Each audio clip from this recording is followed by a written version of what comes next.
High, আজকে আমি Maggi করলাম। তো কিভাবে ম্যাগি করলাম দেখতে থাকো বন্ধুরা। তো যাই হোক, সো হ্যালো এভরিওয়ান, তোমরা সবাই কেমন আছো? আশা করি অনেক অনেক ভালো আছো, আর আমিও ভালো আছি। আমি মিতু।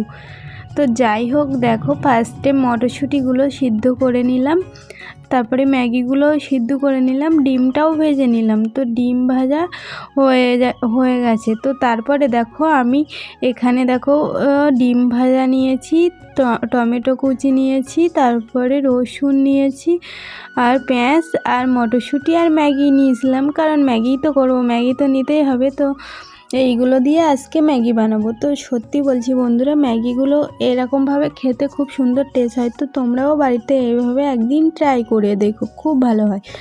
তো তারপরে দেখো সবগুলোই আস্তে আস্তে সেই ডিমের তেলে দিয়ে দিলাম, সব কিছুই একসঙ্গে দিয়ে দেওয়ার পরে 4 থেকে 5 মিনিট সব মশলাপাতি দিতে হবে, দিয়ে 4 থেকে 5 মিনিট ভাজা করে নিতে হবে।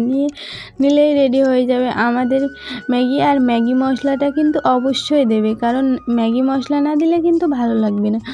তো বন্ধুরা দেখো ম্যাগিটা কত সুন্দর দেখতে হয়েছে, তোমরা জাস্ট একটু দেখো, সত্যি বলছি খুব ভালো খেতে হয়েছে। তো এটা আমার হাতের স্পেশাল রান্না বলতে গেলেও চলে। তো বন্ধুরা এইভাবে তোমরাও ট্রাই করো। Tata bye.